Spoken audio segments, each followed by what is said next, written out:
کہ یہ جو آج کل مردانہ قوت کے نام پہ ٹوپی ڈرامے ہو رہے ہیں نا، جوان آدمی میں کوئی کمزوری نہیں ہوتی، جب ہوتی ہے تو پھر ہر چیز ہی کمزور ہوتی ہے، ایک ساتھ ہی پوری باڈی کمزور ہوتی ہے انسان کی. اس لیے یہ ٹوٹکے موٹکے اور یہ اوٹ پٹانگ چیزیں کھانے کی ضرورت بولو نہیں ہے کہ جی یہ کھا کے پتہ نہیں تو 8 شادیوں کی طاقت پیدا ہو جائے گی، 16 شادیوں کی طاقت. بکواس ہے، سب فضول باتیں.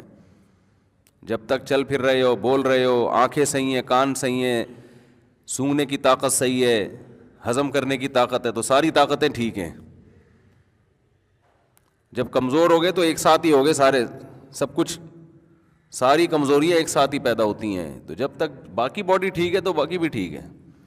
الگ سے پتہ نہیں کیا کہ لے کے نسخے کھا رہے ہوتے ہیں، دوائیں کھا کے اپنے آپ کا بیڑا غرق کر رہے ہوتے ہیں.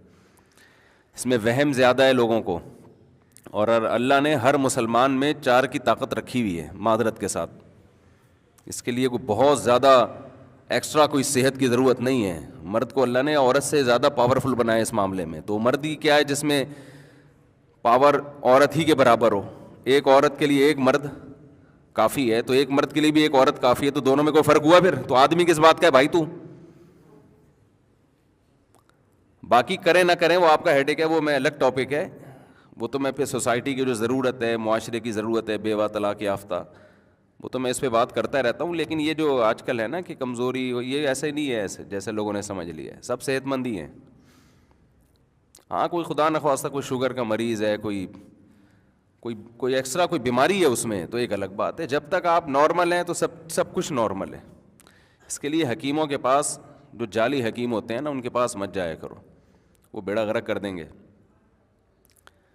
جو پراٹھے ہضم کر رہے ہیں نا، روٹی ہضم کر رہا ہے، گوشت ہضم کر رہا ہے، تو اس کا مطلب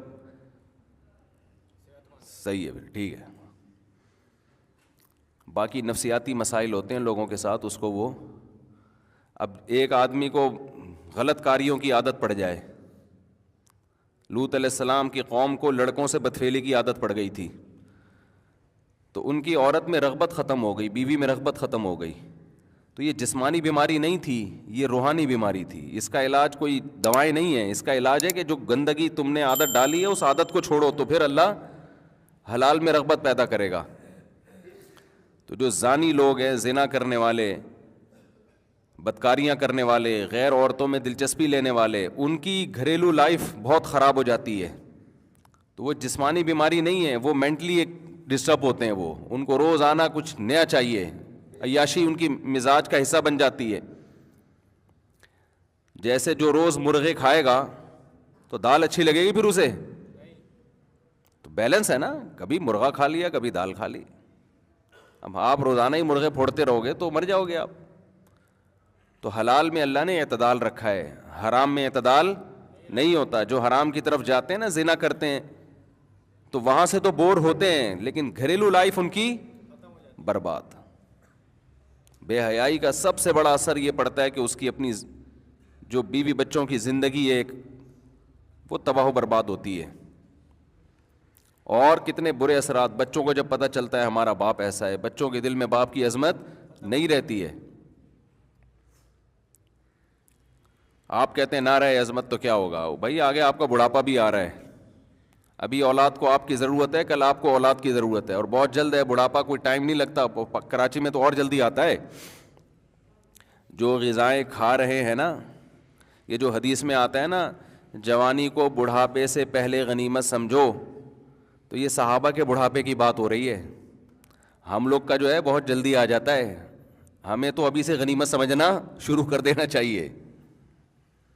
دیکھو 63 سال کی عمر میں رسول اللہ صلی اللہ علیہ وسلم کے چند بال سفید تھے، چند بال. صحابہ کہتے ہیں گنے جا سکتے تھے. یہ صحتیں تھیں اس زمانے میں. آج 40 سال کے بعد آدھا سر سفید ہو جاتا ہے. ہوتا ہے کہ نہیں ہوتا؟ 40 سال کے بعد ہی یہاں درد وہاں درد. آج میں صبح اٹھاؤں تو میری گردن ادھر کو مڑ رہی تھی، ادھر مڑ نہیں رہی تھی. بڑی مشکل سے موڑی ہے میں نے. تھوڑا سا تکیہ آڑا ترچھا ہو جائے تو صبح بندہ بھی آڑا ترچھا ہوتا ہے. یہ تو صحتیں آج کل.